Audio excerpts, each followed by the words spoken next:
dan adik-adik mahasiswa di pendidikan ekonomi yang Bapak banggakan. Hari ini tentu kita merasa bersyukur kepada Allah Subhanahu wa Ta'ala bahwa pada kesempatan yang berbahagia ini adik-adik semuanya sudah hampir selesai mengikuti kegiatan PKKMB di IKIP-PGRI Kalimantan Timur. Materi ini adalah materi yang terakhir dari serangkaian kegiatan-kegiatan yang kita lakukan 3 hari. Insya Allah nanti di masing-masing fakultas, ya, masing-masing itu akan mengadakan perpiahan yang nantinya akan dilaksanakan pada hari Senin yang akan datang. Namun sebelumnya juga kami sampaikan, kami dari fakultas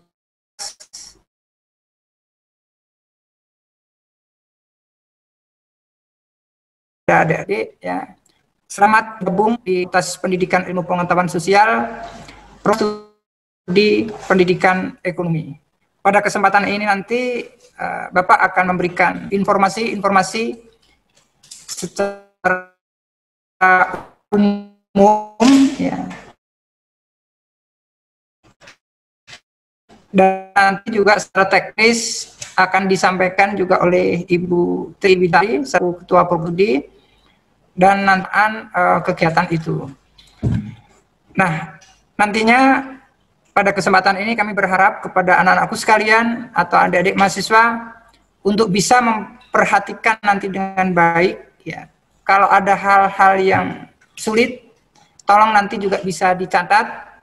Nanti kalau masih ada kesempatan waktu yang luang, bisa nanti juga kita jawab. Kalaupun toh nanti waktunya juga tidak memungkinkan, melalui grup WA nanti yang akan dibentuk, itu bisa ditanyakan di situ.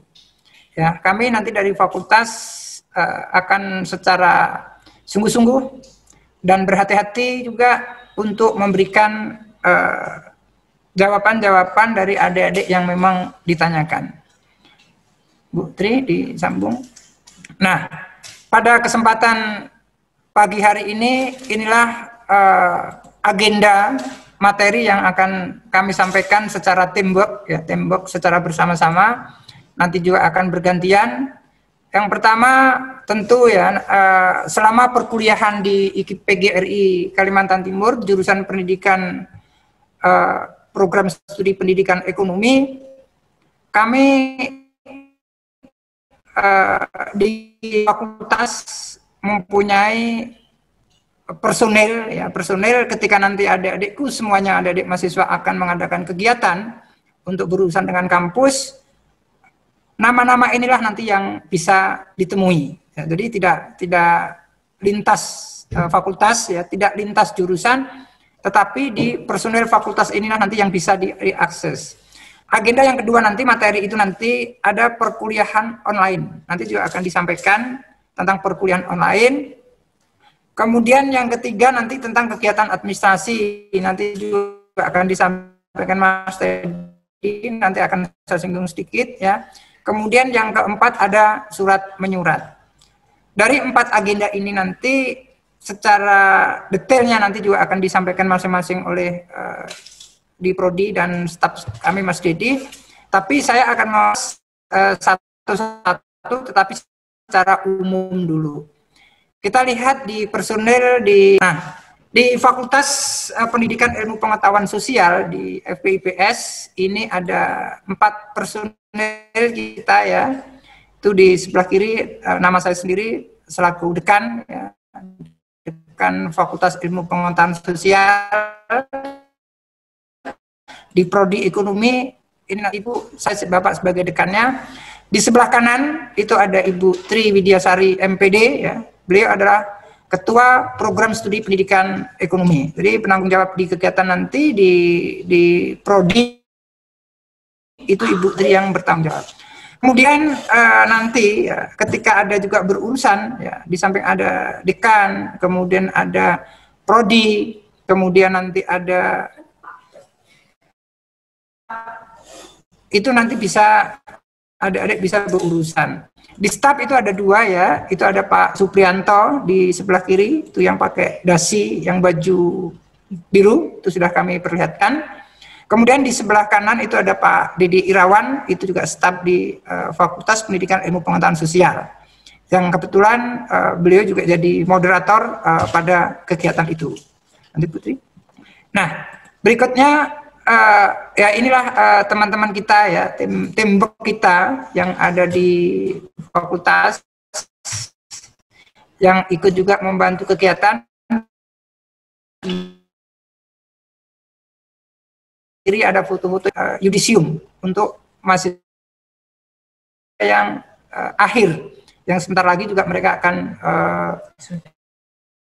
di situ ada Ibu Tri juga, ada saya dan beserta teman-teman yang lain.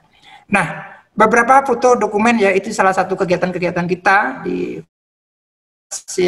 Fakultas Ilmu Pengetahuan Sosial ya, yang memang nanti sifatnya akan memberikan pelayanan yang terbaik buat adik-adik ketika mengadakan perkuliahan di lembaga itu.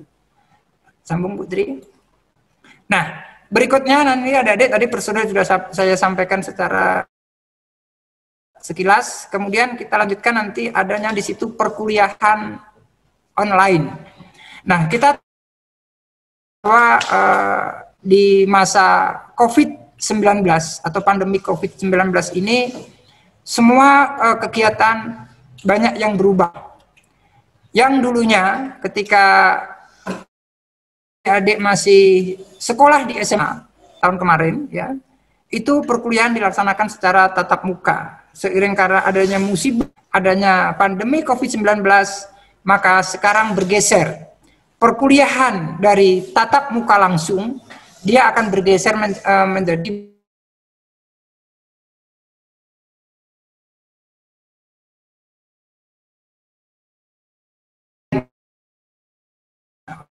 Ibu Tri tentang itu. Jadi Bapak sampaikan bahwa nanti di dalam perkuliahan itu yang dilaksanakan secara online hampir sama yang adik-adik kayak lakukan seperti ini ya. Ini adik-adik sudah melakukan kegiatan perkuliahan kegiatan PKKMB secara online. Nah, nanti tentu ya di dalam kegiatan model perkuliahan online tentu juga nanti ada kendala-kendala yang dihadapi, nanti juga bisa kita diskusikan. Yang penting adalah adik-adik saat ini sudah mengetahui bahwa inilah kondisi kita COVID-19, maka yang mesti kita lakukan adalah perkuliahan secara online. Ya, melalui adik-adik bisa di rumah. Banyak hal nanti yang akan disampaikan juga oleh Ibu Tri ya tentang detailnya tentang perkuliahan online itu. Tetapi inilah yang melatar belakangi kenapa kegiatan dilaksanakan secara online. Ya, ini dikarenakan adanya peristiwa COVID-19. Bapak berharap dan Bapak berdoa dan adik-adik juga harus berdoa semuanya. Mudah-mudahan COVID-19 ini akan cepat berakhir dan pada saatnya mengadakan perkuliahan bisa hadir di IKI-PGRI untuk mengadakan pertemuan tatap muka. Tetapi saat ini belum bisa melakukan itu. Bapak pesan ya kepada adik-adik mahasiswa di dalam adanya COVID-19 ini, tolong ya masker dengan baik ketika adik-adik mau bepergian. Ingat itu. Kemudian yang kedua, ketemu di luar komunitas keluarga, ya, berada dimanapun, ya, tolong itu jaga jarak. Yang ketika itu juga ya, adik-adik harus bisa hindari kerumunan. Kalau tidak penting, ya, tidak mempunyai kegiatan yang penting, tidak usah berkumpul-kumpul, ya, karena memang kita kita selaku mahasiswa itu kan biasanya suka kumpul ya, suka santai ya, ngumpul di mana kan begitu. Tetapi ini kondisinya yang tidak memungkinkan. Yang paling penting juga adalah adik-adik juga harus banyak berdoa. Itu paling penting konsepnya ya. Semua hal sudah kita lalui. Yang paling penting yang terakhir adik-adik harus banyak berdoa sehingga COVID ini nanti juga akan bisa cepat berakhir ya. Jadi itu yang melatar belakangi perkuliahan dilaksanakan secara online, nanti secara detail juga akan disampaikan oleh Ibu Tri. Berikutnya kita akan berbicara tentang kegiatan ruang kegiatan administrasi. Kegiatan administrasi itu penting ya yang dilakukan oleh adik-adik ketika nanti selaku mahasiswa adik-adik akan berhadapan dengan yang namanya administrasi. Nah, petugas kita di dalam memberikan pelayanan administrasi, itu tadi saya sampaikan, itu ada Pak Dedi nanti ya, yang menjadi tumpuan di kita, yang akan melaksanakan kegiatan administrasi dengan Pak Suprianto ya. Nanti karena ini dilakukan dengan kondisi COVID ya, masih adanya COVID, maka nanti kegiatan administrasi bisa dilakukan melalui WA, melalui dasar adik-adik ya dalam rangka pelayanan di kampus itu bisa dilaksanakan. Nah, di dalam kegiatan administrasi banyak sekali nanti yang adik-adik akan lakukan. Salah satunya di sini juga ada pengisian KRS. Ingat hari Senin itu nanti sudah ada perkuliahan ya, otomatis nanti adik-adik juga akan mengisi KRS-nya. Bagaimana teknik nanti mengisi KRS nanti akan dijelaskan oleh Mas Dedi ya. Kalau memang nanti tidak cukup melalui virtual ini, nanti juga bisa melalui grup WA-nya. Nah, setelah mengisi KRS juga nanti adik-adik juga melihat jadwalnya. Jadwal perkuliahan akan dibagi ya dengan Mas Dedi, sehingga nanti di situ ada jadwalnya ya, ada kartu rencana studi, ada jadwal kuliah. Kemudian ketika sudah ada di jadwal kuliah nanti ada tatap muka ya secara virtual ya. Tentu di situ nanti juga ada absen ya, absen. Sekali lagi adik-adik nanti ketika mengikuti perkuliahan tolong jangan lupa untuk isi absen ya. Nanti absen juga akan dibuat. Kemudian adik-adik nanti akan mengisinya ya, itu nanti absennya bisa langsung juga bisa sampai ke dosen, bisa nanti juga di administrasi ada. Nah, kemudian tidak kalah pentingnya ya di dalam proses rangkaian kegiatan administrasi nanti juga ada kartu hasil studi ya. Ingat di dalam proses kegiatan pembelajaran kita secara online kayak nanti satu semester ini akan online penuh ini ya, online penuh secara virtual. Itu nanti juga muncul setelah proses pembelajaran ada kartu hasil studi. Kalau di kita dulu masih di SMA, itu namanya kan rapot ya. Tapi kalau di perguruan tinggi namanya KHS ya, KHS. Berikutnya nanti di dalam proses administrasi ya, yang ketiga tadi ada muncul lagi juga di dalam surat menyurat ya, ketika adik-adik nanti sudah terima, siapa tahu. Sekali lagi, siapa tahu adik-adik nanti mau mengajukan beasiswa melalui daerahnya masing-masing, maka adik-adik nanti kan perlu surat aktif kuliah. Gimana caranya? Kalau posisinya jauh, misalkan dari Kubar, dari Mahulu, dari Tarakan, apakah harus datang di kampus? Tidak. Nanti bisa kirim ke Mas Dedi atau Pak Suprianto, atau Ibu Tri ya, perlu surat apa, nanti akan dibuatkan ya, adik-adik permintaannya apa, karena nanti surat aktif kuliah itu akan diberikan setelah adik nanti sudah mulai Senin ya, kita ketika mau perlu itu, dan itu bisa dilakukan. Kemudian ada surat penelitian. Surat penelitian itu biasanya nanti kalau di semester akhir ya, di semester akhir itu ada surat untuk penelitian. Legalisir, nah legalisir itu nanti kalau sudah selesai di perkuliahan. Nah itulah ya agenda materi kita. Ada 4 hal yang saya sampaikan. Yang pertama tadi personil fakultas sudah kami sampaikan. kemudian perkuliahan online ya secara datar sudah saya sampaikan. Nanti secara khusus Bu Tri akan menyampaikan yang ketiga administrasi saya sampaikan. Barangkali itu yang saya sampaikan.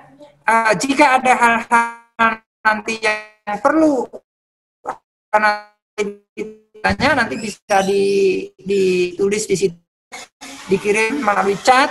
Nanti kalau ada waktu kita nanti bisa akan menjawab dengan timnya. Keberadaan adik-adik di PGRI itu bisa mendapatkan pelayanan yang terbaik untuk sekali lagi saya sampaikan, ingat ya, kuliah di IKIPGRI itu kalau ada ya tidak berjalan, itu teorinya 3,5 tahun selesai, ya 3,5 tahun selesai, 1 semester atau 6 bulan itu penulisan skripsi, sehingga 4 tahun itu sudah bisa menjadi sarjana. Ya, kita harus punya impian, ya, kita harus punya impian. Nah, kemudian SKS-nya ada 146 ya untuk menjadi sarjana itu. Nanti adik-adik bisa melihat di struktur kurikulumnya, bisa melihat di jadwalnya. Biasanya kalau di semester 1 ini kita akan mengambil sekitar 23 SKS ya, kita ada 23 SKS, nanti semester 2, 3, 4, 5, 6, dan 7, dan seterusnya. Barangkali itu yang saya sampaikan ya, materi kita, ada 4 hal tadi secara umum saya sampaikan. Nanti secara detailnya juga kita akan bergiliran, dan pada akhirnya mudah-mudahan nanti ada ruang atau waktu kita untuk diskusi. Barangkali itu Pak Mas Dedi yang saya sampaikan. Waktu kami kembalikan ya. Silakan, ada acara apa lagi selanjutnya, kami persilakan kepada moderator. Terima kasih. Oke, terima kasih Pak Rojak atas waktunya dan informasi yang diberikan ke teman-teman maba. Oke, terdengar jelas ya suara saya ya? Iya Pak, nggak tahu. Oke, teman-teman, saya akan mulai jelaskan tentang proses. Di sana kedengaran. Di awal kita mulai sampai kalian mulai perkuliahan gitu ya. Tadi malam di grup saya periksa sampai saya harus kunci chat room-nya karena di grup itu banyak sekali yang bicara dan bertanya kenapa kok nggak bisa masuk siakat dan segala macam ya. Jadi saya jelaskan dulu dari awal. Kalau di semester ini kan teman-teman rata-rata sudah bayar uang kuliah. Jadi prosesnya tuh langsung loncat, nanti tinggal ke siakat gitu ya. Saya akan coba jelaskan dulu bagaimana caranya supaya kalian bisa masuk ke siakat untuk tahap berikutnya ya. Kalau yang sekarang kan karena sudah selesai pembayaran, sudah langsung masuk ke siakat. Nah, nanti di setiap semesternya, semester apakah itu ganjil atau semester genap, untuk bisa masuk ke siakat, teman-teman sudah harus pastikan bahwa kalian sudah membayar uang kuliah. Ya. Kalau kalian sudah bayar uang kuliah, tanda bukti pembayaran uang kuliah itu kalian serahkan ke BAU. Ya. BAU itu di mana? BAU itu di tempat teman-teman ambil baju dan jaket alma mater kemarin. Tapi bukan di bagian bajunya, karena itu ruang wakil rektor. Di depannya, ketika kalian masuk itu, di sebelah kanan ada meja itu, ada bapak yang duduk di situ.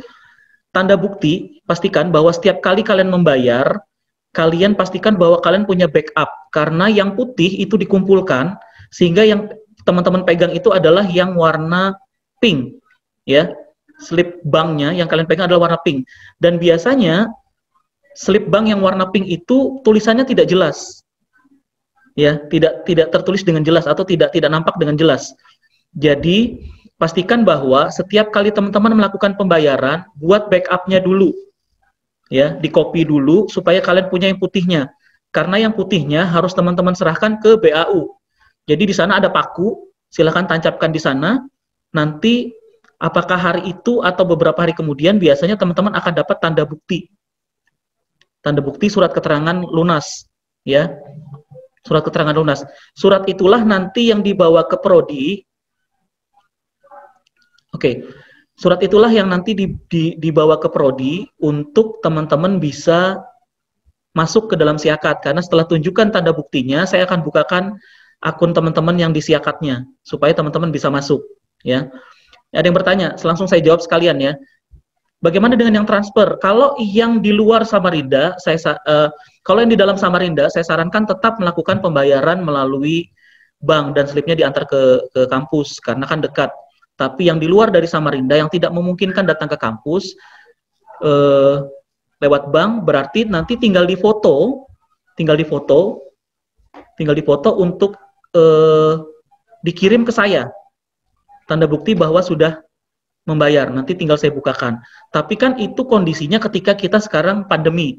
Kalau tidak pandemi, tidak dibenarkan melakukan pembayaran via transfer.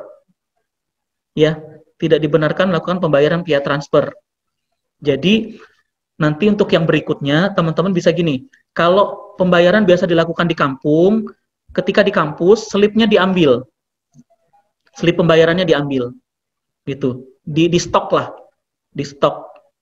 Setiap bulan stok 1. Jadi, begitu pulang kampung, mau bayar, tinggal isi, bayar di bank, itu udah diterima.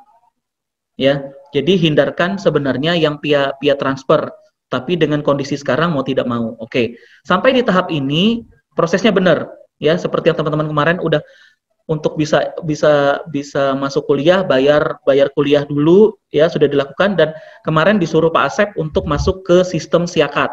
Nah, banyak yang bertanya, saya awalnya bingung karena saya tidak tahu kalau teman-teman disuruh masuk ke dalam sistem siakat ya. Lalu banyak yang share, lalu saya kirim ke Pak Asep bilang sebenarnya kesalahannya adalah teman-teman tidak membaca panduan. Jadi ingat, setiap kali ada panduan yang diterbitkan atau tata cara apapun yang diterbitkan, tolong baca dan pelajari dengan jelas sebelum teman-teman bertanya.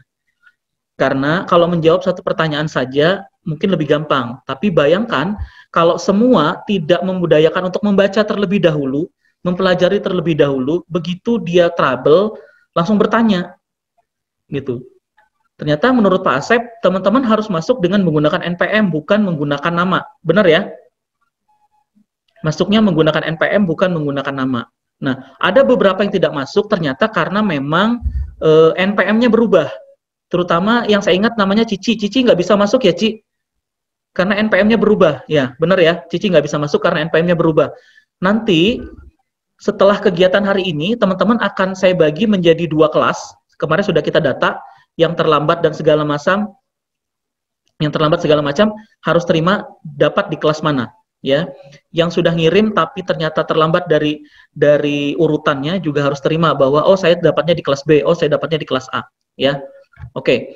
Nah, nanti saya share kembali, teman-teman bisa lihat NPM-nya, terus penulisan namanya. Jadi ketika nanti masuk ke siakat, termasuk nanti ada tanggal lahir dan segala macam di situ. Kalau ada yang salah cepat laporkan sehingga sebelum data jadi dan dikirim ke pusat tidak ada kesalahan di data kalian.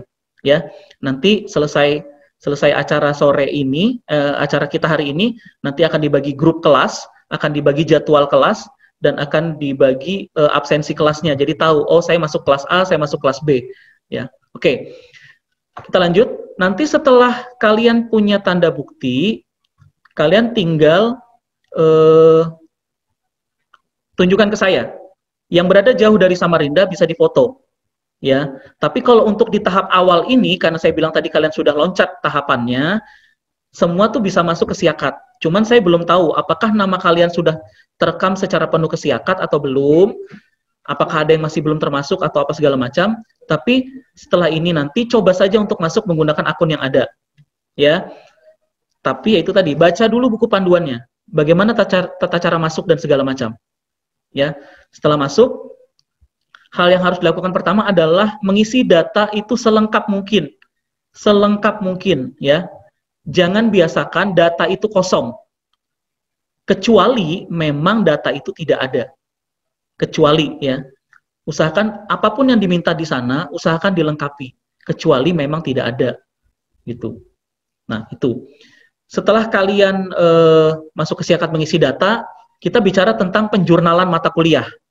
Ya, tentang penjurnalan mata kuliah. Kalian ketika menunjukkan tanda bukti lunas ke saya, maka saya akan buka registrasinya. Kalau registrasi dibuka, maka kalian bisa menjurnal. Bagaimana nanti tata cara menjurnal dan segala macam, kalau saya jelaskan di sini cukup panjang. Nanti saya akan coba buatkan video tutorialnya, sehingga teman-teman bisa lihat, oh tahap pertamanya ini, masuknya ke sini, yang dilakukan adalah ini, dan ini. Ya, cuman patokannya ketika kalian menjurnal adalah jadwal. Jadi pastikan ketika kalian menjurnal, pilihan mata kuliah, pilihan kelas, pilihan dosen dan segala macamnya udah sesuai dengan jadwal, ya. Nanti akan di-share juga jadwal mata kuliah kalian untuk semester ini, ya. Itu. Setelah menjurnal, kalian mesti lapor lagi untuk bisa mencetak. Karena sistem kita tidak otomatis bisa menjurnal, bisa mencetak. Ya. Jadi setelah menjurnal mesti lapor lagi. Lapornya gimana? Tidak perlu datang ke kampus. Cukup WA, Bapak saya sudah jurnal, saya akan buka semua yang sudah jurnal untuk bisa mencetak. Mencetak KRS itu ada 2 lembar, ya. Gunakan kertas HPS, yang satu warna putih, HPS A4 ya, A4, yang satu warna putih dan yang satu warna kuning. Tadi di chat berjalan saya sempat melihat ada yang bertanya, perlukah KRS ditanda tangan? Wajib, bukan masalah perlu, tapi wajib. KRS wajib ditanda tangan. Siapa yang tanda tangan di KRS? Satu adalah kalian sendiri. Kedua adalah dosen pembimbing kalian. Nanti akan dibagi dosen pembimbingnya siapa, ya, atau dosen wali. Dosen walinya siapa? Dan yang terakhir adalah tanda tangan dekan. Nah, banyak kejadian di PPKMB sebelumnya, mahasiswa itu melihat padahal dekan mengisi materi atau menjadi moderator atau apalah itu ketika PPKMB. Tapi ketika meminta tanda tangan dekan, dia bingung dekannya yang mana. Ya, bingung dia. Pak Rojak itu yang mana ya? Gitu. Padahal di PPKMB seperti ini beliau muncul. Memberikan materi, bahkan mungkin menjadi moderator gitu. Jadi teman-teman jangan sampai nanti begitu gitu. Bertanya, Pak Rojak yang mana ya Pak? Ya. Jadi KRS ditandatangan tiga elemen ini. Jadi kalian harus tanda tangan dulu. Setelah itu kalian ke dosen walinya, baru ke Pak Rojak. Jadi ada 2 lembar, satu berwarna putih dan satu berwarna kuning. Yang kuning itu dikembalikan ke prodi. Ya, jadi selesai lengkap tanda tangan 3, nanti akan saya stempel. Yang satu yang kuning akan saya ambil, yang satu warna putih yang kalian simpan. Nah, yang perlu saya tekankan bahwa semua berkas perkuliahan kalian, siapkan satu file folder sendiri. Banyak kasus mahasiswa menganggap itu sepele. Nanti baru lapor, Pak, KRS saya hilang, KHS saya hilang, gitu. Ya. Jadi harus dibuat backup. Ada kopinya yang kalian simpan, ada aslinya yang kalian pegang. Gitu. Jangan sampai berkas ini hilang. Ya, karena semua berkas diperlukan. Termasuk slip pembayaran. Jadi berhati-hati. Kalau sudah membayar, secepatnya buat backup, secepatnya kembalikan tanda bukti pembayaran kalian yang putih itu ke kampus. Kalau hilang, nanti jadi masalah. Ya, kalau Zoom kita terputus-putus, semua masalah jaringan ya. Jadi mohon dimaklumi. Nanti kita akan interaksi lebih lanjut, bisa lewat grup dan segala macam. Saya hanya memaparkan yang ada sekarang dulu, ya. Maka proses KRS-an selesai. Itu untuk tahapan KRS-an. Ya, tahapan KRS-an. Jadi prosesnya dimulai dari kalian membayar, setelah itu menunjukkan tanda bukti lunas, lalu saya buka registrasinya, maka kalian bisa menjurnal. Setelah menjurnal, maka kalian mencetak. Setelah mencetak, maka prosesnya adalah mengurus tanda tangan. Ya, mengurus tanda tangan. Ingat, proses penjurnalan mata kuliah ada waktunya. Jangan sampai KRS ditutup, kalian belum jurnal. Itu bahaya. Karena percuma kuliahnya 1 semester, karena nilainya tidak bisa diinput. Berarti kalian akan mengulang. Oke, selama masa pandemi, proses tanda tangan kita hentikan dulu. Yang penting kalian wajib menjurnal dan mencetak sebagai tanda bukti bahwa kalian ikut kuliah. Kalau itu tidak dilaksanakan, maka tidak terekap bahwa kalian mengambil mata kuliah. Ya. Lalu tanda tangannya kapan? Tanda tangannya nanti ketika pandemi ini selesai, kita sudah kuliah normal, teman-teman sudah masuk kuliah ke kampus, baru. gitu. Baru diproses tanda tangannya. Ya, oke. Untuk KRS saya rasa sudah paham ya untuk KRS-an. Oke, yang kedua itu mengenai KHS-an. Jadi setelah kita kuliah KRS-an, lalu nanti ada semesteran, maka akan keluar KHS. Nah, KHS ini yang harus kalian perhatikan adalah satu, sebelum KHS terbit, kami dari Prodi biasanya akan memunculkan nilai kolektif masing-masing mahasiswa. Nilai kolektif masing-masing mahasiswa. Mahasiswa yang nilainya bermasalah, apakah tidak lulus atau merasa kerendahan, secepatnya lakukan komunikasi ke dosen pengampu mata kuliahnya. Ya, misalnya tidak lulus, ya tanyakan, kenapa saya tidak lulus? Karena dosen pasti punya catatan. Catatan berapa banyak kalian masuk, berapa banyak kalian ngerjakan tugas, dan segala macam. Urusan nilai adalah hak sepenuhnya milik dosen pengampu mata kuliah, bukan kami di Prodi. Kami hanya merekap apa yang diberikan dosen, lalu kembali menyampaikan ke kalian. Ya, jadi kalau nanti setelah diterbitkan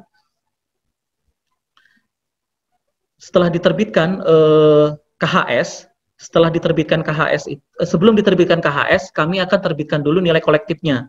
Jadi kalau ada bermasalah cepat diurus sebelum KHS-nya terbit, ya. Nanti setelah KHS terbit, maka KHS akan kita bagi ke teman-teman.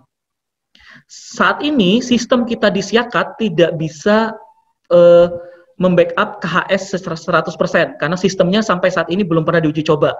Apakah nilai yang ada masuk di sistem itu bisa valid atau tidak?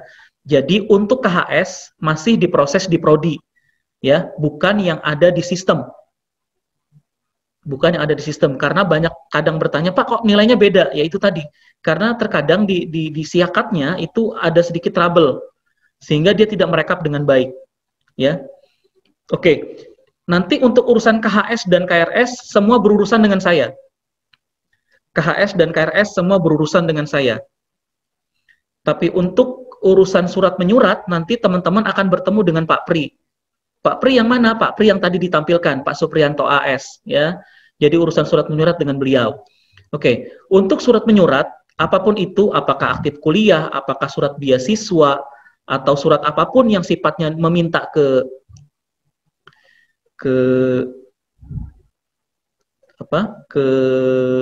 Prodi, maka yang harus teman-teman lakukan adalah teman-teman bawa kartu mahasiswanya, ya, bawa kartu mahasiswanya untuk meminta surat, ya, untuk meminta suratnya. Jadi untuk meminta surat yang harus dilakukan adalah membawa kartu mahasiswa. Tunjukkan ke Pak Pri, nanti Pak Pri akan buat keperluannya untuk apa, nanti tinggal diproses. Jadi ingat, semua proses surat menyurat itu urusannya dengan Pak Supriyanto, urusan untuk KRS-an dan KHS-an nanti dengan saya. Ya, jadi mungkin itu yang bisa saya jelaskan lebih lanjut. Tadi saya lihat ada yang bertanya, untuk KRS-an apakah SPP dibayar sekaligus? Untuk urusan keuangan bukan wewenang kami di Prodi. Yang harus kalian ingat ya, untuk urusan keuangan bukan urusan kami di Prodi. Kami hanya bagian administrasi untuk perkuliahannya. Jadi karena syaratnya untuk KRS-an itu harus punya bukti lunas, maka selama tidak bisa menunjukkan bukti lunas, maka kalian tidak bisa KRS-an. Ya, oke, mungkin itu sekilas dari saya. Nanti lebih lanjutnya kita interaksi di WA karena waktu kita terbatas. Ya, silahkan pertanyaan-pertanyaan yang masih kalian bingungkan. Apakah nanti mengenai proses perkuliahan, apakah mengenai proses KRS-an, KHS-an, dan surat menyurat, boleh nanti via WA. Apakah nanti juga kita di Prodi membuat karena saat ini pandemi, di Prodi pun tidak masuknya tidak bersamaan, karena kita juga terbagi piket. Nanti kalian tahu hari apa siapa yang piket di Prodi. Apakah nanti kita buat grup Zoom meeting seperti ini lagi, yang langsung bisa interaksi, pada saat sore ya ke teman-teman. Oke, sebelum kita menutup yang hari ini, saya akan kembalikan ke Pak Rojak dulu. Mungkin ada hal-hal yang akan disampaikan Pak Rojak